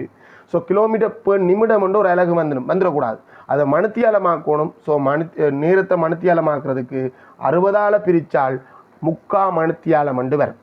இப்போ நாங்கள் இது வகுக்கின்ற பின்னர் நிகர்மாறாகி பெருக்கும் போது இந்த 60 மேலே போயிடும். 15 நிகர்மாறாக தானே பிள்ளை தலைகீழாகி பெருக்கிறது தானே, அந்த சந்தர்ப்பத்தில் தான் 60 மேலே வந்துடும், 45 கீழே இருக்கும். வெட்டக்கூடியதை வெட்டி சுருக்கினோம்டா எங்களுக்கு இதில் 3 முறை, இங்கே 1 முறை, இங்கே சுருக்கினோம்டா 20 வரும். ஸோ அலகு விட வந்து 20, அலகு வந்து கிலோமீட்டர் மணித்தியாலம் சார்பான அலகு கிலோமீட்டர் -1 H-1 இல்லை கிலோமீட்டர் per hour அப்படின்னு போடலாம். இதுக்கு இதை விட பெஸ்ட்டான ஒரு ஐடியா இருக்குது. அதாவது சூத்திரத்தை கதிகான்ற கேள்விகள் வீதம் சம்பந்தப்பட்ட தரம் 10ல் படிச்சிருப்போமே, வீதம் என்ற பாடத்தில் கதியும் வரும், திரவங்களை நீர் பாய்கின்ற வீதமும் சேர்ந்து வரும். வீதம் தொடர்பான கேள்விகளை செய்கிறதுக்கு எங்களுக்கு இதை விட நல்ல ஐடியா என்னென்னா நேர் வீத சமனில் செய்கிறது. 45 நிமிடத்தில் இந்த குறித்த நபர் எங்களுக்கு நிமிடம் ஆயிடும் நிற்க போதா. 45 நிமிடத்தில் இவர் வந்து சரியாக 15 கிலோமீட்டர் தூரம் வர முடியுதுண்டா, ஓரலகு நேரம், ஒரு நிமிடம் இல்லை ஒரு மணித்தியாலத்தில் இவர் வரக்கூடிய தூரம். இங்கே நேரம் நிமிடத்தில் போட்டோன்னா அடுத்த நிமிடத்தில் போடணும். அப்போ ஒரு மணித்தியாலம்ன்றது எத்தனை நிமிடம்? 60 நிமிடம். ஸோ இதே ஸ்பீடில் இவர் 60 நிமிடம் பயணிச்சிருந்தா எவ்வளவு தூரம் போயிருப்பார்? ஒரு நிமிடத்தை காண்றதுக்கு 45ஆல் பிரித்து 60ஆல் பெருக்கணும். இல்லை இது நேர்வீத சமன் குறுக்க பெருக்கடா, 60ம் 15ஐயும் பெருக்கி நேர்வீத சமனில் மட்டும்தான் குறுக்கு பெருக்கம் சமன். எதிரே இருக்கிற 45ஆல் வகுத்தா இந்த இடத்துக்குரிய விட வரும். வெட்டு இங்கே 3 முறை, அங்கே வெட்டு 20 கிலோமீட்டர் தான் வருமா. 20 கிலோமீட்டர் per hour வந்துடாது, 20 கிலோமீட்டர். ஸோ இதே ஸ்பீடில் இவரால் பயணித்தா ஒரு மணித்தியாலத்தில் 20 கிலோமீட்டர் போகலுமெண்டா அவருடைய கதி வந்து எங்களுக்கு வரப்போகுது 20 கிலோமீட்டர் per hour. அப்படின்னா என்ன அர்த்தம்னா ஒரு மணித்தியாலத்தில் H-1 சொன்னாலும் சரி, ஒரு சரிவு கூட போட்டுட்டு பின்னால் அவர் போட்டாலும் சரி ஒரே அர்த்தம் தான். ஒரு மணித்தியாலத்தில் இவரால் 20 கிலோமீட்டர் போகலும் அப்படின்றது அர்த்தம். பி பகுதி, உருவம் 28 விட்டம் 28 சென்டிமீட்டர் ஆக உள்ள ஓர் அரைவட்ட பகுதி AEBயையும் AEB என்ற இந்த அரைவட்ட பகுதியையும், அந்த அரைவட்ட பகுதி இந்த விட்டம் 28 சென்டிமீட்டராக நாங்கள் அதை படத்துலையும் குறிப்போம். 28 சென்டிமீட்டர் விட்டம்ன்றதுக்காண்டி நான் இந்த கோடை பயன்படுத்துகிறேன். ஆரை காணும்போது அதை உள்ளே போடுவோம். ஆகவும் BCயின் நீளம் 77 சென்டிமீட்டர் ஆக உள்ளதும் ஒரு செவ்வக பகுதி ABCDயையும் கொண்டுள்ளது. ஒரு கூட்டுத்தளவுரு, ஒரு அரைவட்டம் ஒரு செவ்வகம் உள்ள சேர்த்தி உரு என்ற சொல்ல வந்து பாவிக்கிறாங்களே என்ன சேர்த்தி உரு கூட்டுத்தல உருவன்னு தான் சில புத்தகத்தில் இருக்குது. இங்கே வந்து சேர்த்தினா சேர்ந்த உரு. இச்சேர்த்தி உருவத்தின் சுற்றளவை காண்க. சுற்றளவுண்டா சுற்றி உள்ள நீளம். சுற்றியுள்ள நீளம்னா நான் இங்கே பியிலேருந்து வெளிக்கிறேன்னு வைப்போம். பியிலேருந்து சிக்கு போகிறதுக்கு எவ்வளோ நீளம்? 77. சியிலேருந்து டிக்கு வர்றதுக்கு எவ்வளோ நீளம்? செவ்வகம் தானே, செவ்வகத்தின் எதிர்ப்பக்கங்கள் நீளத்தில் சமன். ஸோ அந்த அடிப்படையில் 28. டியிலேருந்து ஏக்கு வர்றதுக்கு எவ்வளோ நீளம்? திரும்ப 77. இப்போ எங்களுக்கு பிரச்சனை என்னென்னா இடைக்குள்ளால் குறுக்கறுத்து பிக்கு போகலாது. அப்போ நாங்கள் எங்கே வந்து போகணும்? ஏக்குள்ளால தான் போயிருக்கணும். அப்போ எங்களுக்கு எங்கே நீளம் தேவைப்படுது? நமக்கு சுற்றளவு காண்றதில் எந்த நீளம் பிரச்சனையாக இருக்குது? வில்லுந்த நீளம். வில்லுந்தன காணாம். எங்களுக்கு வட்டத்தை பொறுத்த வரைக்கும் 2 சூத்திரம் தான்டா, குழப்பிக்கொள்றதுக்கு ஒன்றும் இல்லை. வட்டத்துக்கு ஒரு சூத்திரம் வந்து வட்டத்தின் பரிதிந்த நீளம். நீங்கள் சில அரைவட்டத்துக்கெல்லாம் தனித்தனியாக சூத்திரம் பாடமாக்க தேவையில்லை. வட்டத்தை பொறுத்த வரைக்கும் வட்டத்தின் பரிதிந்த நீளம் C = 2πr. அது πd என்ற சூத்திரத்திலேருந்து தான் 2πr என்ற சூத்திரம் வந்தது. வட்டத்தின் உள்ளே இருக்கிற பரப்பளவு சமன் πr வர்க்கம். இப்போ அரைவட்டம்ண்டா அது இந்த அரைவாசி, பரப்பளவும் அரைவாசி, வில்லுந்த நீளமும் அரைவாசி. சுற்றளவு அரைவாசி இல்லை, வில்லுந்த நீளமும் அரைவாசி. காவட்டம்ண்டா பரப்பளவும் காவாசி, வில்லுந்த நீளமும் காவாசி. அதே அப்படியே பின்னம் வந்து கொண்டு இருக்கும். அப்போ நாங்கள் பின்னால் போட்டு விட்டோம்னா சரி. ஸோ வில்லின் நீளத்தை தனியாக காணுவோம், சேர்த்து வச்சு காணலாம். அவங்க எக்ஸாம் பேப்பரில் போடுற ஸ்கீம்கள் வழியை சேர்த்து வச்சு தான் போடுவாங்க. நாம் தனித்தனியாக காணுவோம்.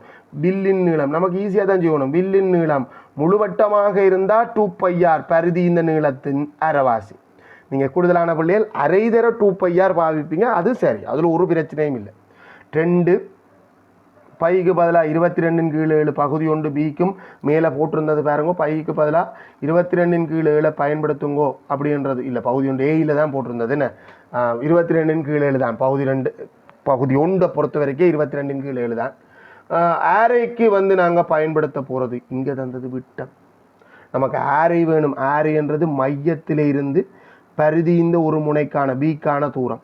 ஸோ ஆரை வந்து 14 இருக்கும். அதை வந்து நாங்கள் படத்திலேயே போட்டால் காணும். அதை ஒரு காண்ட்ர ஸ்டெப் எல்லாம் போட தேவையில்லை. 14 தர அரை, அது இந்த அரைவாசி. இது இந்த அரைவாசி பரிதி இந்த நீளத்தின் அரைவாசி. பெருக்கக்கு முன்னுக்கு வெட்டுப்படக்கூடியன்னா இங்கே வெட்டினா 2 முறை, இந்த 2ம் வெட்டுப்படும், முடிஞ்சு.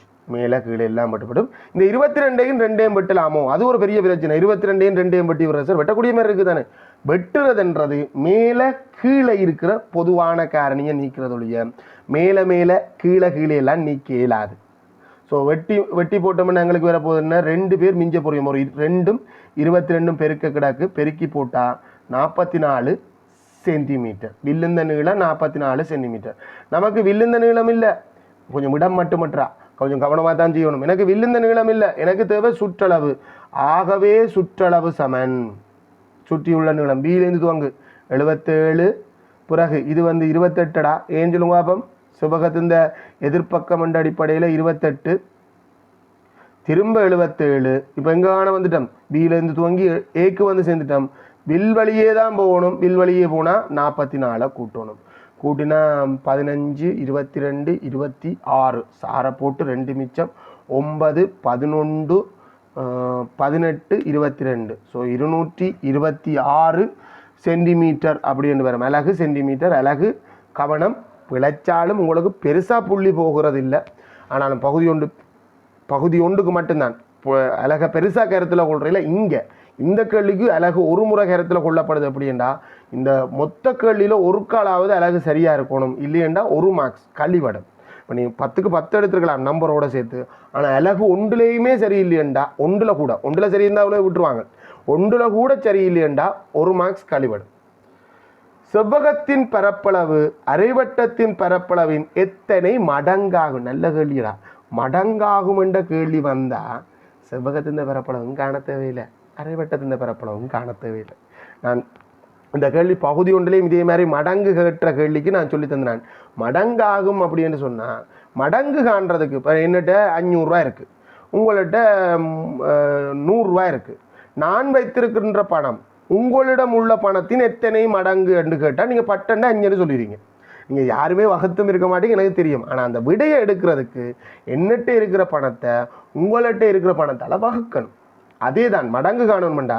செவ்வகத்தின் பரப்பளவு அரைவட்டத்தின் எத்தனை மடங்குண்டா நாங்கள் மடங்கை காண்றதுக்கு இலகுவான வழி செவ்வகத்தின் பரப்பளவை அரைவட்டத்தின் பரப்பளவால் கழிக்கணும்.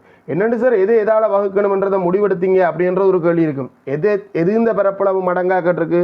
செவ்வகத்தின் பரப்பளவு அரைவட்டத்தின் எத்தனை மடங்கு, எது இந்த மடங்குன்னு கேட்குறோமோ அவரால் தான் வகுக்கணும். இப்போ உதாரணத்துக்கு நான் வைத்திருக்கின்ற பணம் உங்களோட பணத்திலிருந்து என்ன மடங்குன்னு காணும்போது தான் உங்களோட பணத்தால் என்னுடைய பணத்தை வகுத்தீங்க. மாறி கேட்டிருந்தா உங்களோட பணம் என்னுடைய பணத்திலிருந்து என்ன மடங்குன்னு கேட்டால் வகுத்திருந்தா அது பின்னமாக 5 மடங்குன்னு வரும். பின்னத்தில் மடங்கு வரக்கூடாதுன்னு இல்லை, வரும். ஆனால் இங்கே வராத மாதிரி தான் அந்த கேள்வி போட்டிருக்கு. செவ்வகத்தின் பரப்பளவுக்கு என்னடா சூத்திரம் நீளந்தர அகலம். அரைவட்டத்தின் பரப்பளவுக்கான சூத்திரம், முழுவட்டத்தின் பரப்பளவுக்கான சூத்திரம் பையார் வர்க்கம், அது இந்த அரைவாசி. பையார் வர்க்கத்தின் அரைவாசி பிரதியிடுவோம். நீளம் செவ்வகத்தின் நீளம் 77, வெட்டுப்படக்கூடிய நம்பர். அகலம் செவ்வகத்தின் அகலம் 28. சில பிள்ளைகள் பரப்பளவை கண்டு அதை பொறுமையாக வகுத்திருந்தது, அது வெட்டுறதுக்கு கொஞ்சம் கஷ்டப்பட்டிருக்கும். மற்றபடி ஒரு பிரச்சனையும் இல்லை, அதில் ஒரு சிக்கலும் இல்லை. பரப்பளவு கண்டு வந்திருந்தாலும் அந்தந்த புள்ளிகள் வரும், ஒரு பிரச்சனையும் இல்லை. அரைவட்டத்தின் பரப்பளவு பைக்கு பதிலாக 22/7. ஆரையின் வர்க்கம், ஆரையின் வர்க்கம் ஆரை 14. ஸோ 14 தர 14 வர்க்கம் நாடி 2 தரம் போடணும். அது இந்த அரைவாசி. சரி, நம்ம முதல்ல இங்கே கீழுக்குள்ள மட்டுமே வெட்டக்கூடியதை வெட்டிடுவோம். இல்லைன்னா அப்புறம் நிகர்மாக்கி இந்த 7 மேலே போக வேண்டி வரும். கீழுக்குள்ள மட்டுமே, அதாவது வட்டத்தின் பரப்பளவில் மட்டுமே வெட்டினா இங்கே 2 முறை, இங்கே 2 முறை. ஸோ பகுதியன் அந்த கீழே இருக்கிற அரைவட்டத்தின் பரப்பளவு இந்த பகுதியன் எல்லாம் கிளியர், ஒன்றுமே இல்லை. அப்படி இருந்தால் அவர் நிகர்மாறாகி மேலே போவார்.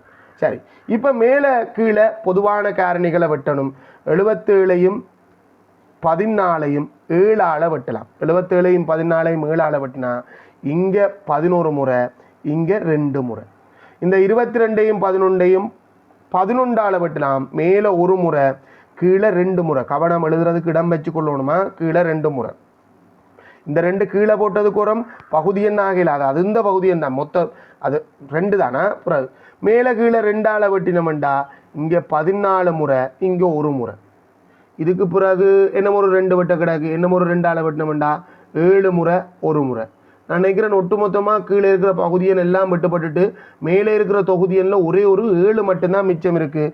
மற்ற எல்லாம் வெட்டுப்பட்டுட்டு மேலே ஒன்றும் இல்லை, 7 தவிர. ஆகவே அந்த விட 7 மடங்கு என்று வரும். கட்டாயம் இப்படித்தான் செஞ்சுருக்கணும் இல்லை. செவ்வகத்தின் பரப்பளவை கண்டு அரைவட்டத்தின் பரப்பளவை கண்டு வகுத்தும் வந்திருக்கலாம். அது பெரிய நேரம் எடுத்திருக்கு. இங்கே வழங்கப்பட்டது இதுக்கு 3 புள்ளி தான். நீங்கள் செவ்வகத்தின் பரப்பளவு காண்றதுக்கு 2, அரைவட்டத்துக்கு 2, வகுத்து கண்ட விடைக்கு 1. நீங்கள் செய்கிற வழி 5 புள்ளிக்குரிய கேள்வியாக இருக்கும். உங்களுக்கு ஸ்கீம் தரையில தானே, நீங்கள் அப்படி செஞ்சுருந்தாலும் ஒரு பிழையும் இல்லை, உங்களுக்கான புள்ளி கிடைக்கும். சரி, புள்ளி திட்டம் சொல்கிறேன்னு ஒருக்கா மார்க் பண்ணிக்கொள்ளுங்க பிள்ளைகள். இந்த தூர நேர வரைவை பூரணப்படுத்த சொன்னது இந்த கிடையாக இருக்கிறதுக்கு இதுக்கு ஒரு புள்ளி. அதே மாதிரி இது சரியாக அந்த 30க்கு போகணும் 1.25 மணித்தியாலத்தில், அதுக்கு ஒரு புள்ளி. ஒருவேளை கீழே இருந்தால் அந்த கீழ்ப்பகுதி மட்டும் ஒரு புள்ளி மட்டும்தான் இல்லாமல் போகும். கதியை காண்றதுக்கு 2 புள்ளி. சூத்திரத்தில் அப்ளை பண்ணினாலும் சரி, தூர நேர வரைவோடு இருந்தாலும் சரி, செய்க வழியோடு இருந்தால் தான் 2 புள்ளி. தனி விடை இருந்தால் ஒரு புள்ளி மட்டும்தான். அதுக்கு பிறகு இந்த வில்லுந்த நீளத்தை கண்டு மொத்த சுற்றளவு வில்லுந்த நீளத்தில் பிரதிகிறதுக்காகவா, வில்லுந்த நீளத்தில் பிரதிகிறதுக்காக ஒரு புள்ளி, வில்லுந்த நீளத்தை காண்றதுக்காக இல்லை, கூட்டி விட வர்றதுக்கு மொத்தமாக 2 புள்ளி. அப்போ உங்களுக்கு மொத்தமாக 3 புள்ளி வழங்கப்பட்டிருந்தது சுற்றளவை காண்றதுக்கு. அது எத்தனை மடங்கண்டு காண்றதுக்கு பிரதியிடல் தான். நீங்கள் எங்கே தனித்தனியாக கண்டிருந்தாலும் அந்த பிரதியிடல் வரும். செவ்வகத்தின் பரப்பளவில் பிரதிகிறதுக்கு ஒரு புள்ளி, அரைவட்டத்தின் பரப்பளவில் பிரதிகிறதுக்கு ஒரு புள்ளி, கடைசி விட 7 மடங்குன்றதை காண்றதுக்கு ஒரு புள்ளி, 3 புள்ளி வழங்கப்பட்டது. நீங்கள் தனித்தனியாக கண்டிருந்தாலும் அந்தந்த ஒரு புள்ளி கிடைக்கும். வகுக்கணுமன்றதோடு சேர்த்து ஒரு புள்ளி கிடைக்கும். வகுக்கணுமன்றது இந்த முறை செவ்வகத்தின் பரப்பளவுக்கு கொடுக்கல, செவ்வகத்தின் பரப்பளவு கொடுக்கல. உங்களுக்கு வழங்கப்பட்டது எது கண்டாடா, ஒன்று அரைவட்டத்தின் பரப்பளவை காண்றதுக்கு நீங்கள் பிரதிகிறதுக்கு ஒரு புள்ளி வழங்கப்பட்டது. வகுக்கணுமன்றதுக்கு தான் ஒரு புள்ளி. ஒருவேளை நீங்கள் தனித்தனியாக கண்டிருந்தீங்களா வகுக்கணுமன்றதை பின்னுக்கு கொண்டு போட்டிருப்பீங்க. அந்த வகுக்கணுமன்றதுக்கு ஒரு புள்ளி. ஒட்டுமொத்தமாக இந்த குறித்த 2வது வினாவுக்கு உங்களுக்கு 10க்கு எத்தனை அப்படின்றத பதிவிடுவோம்.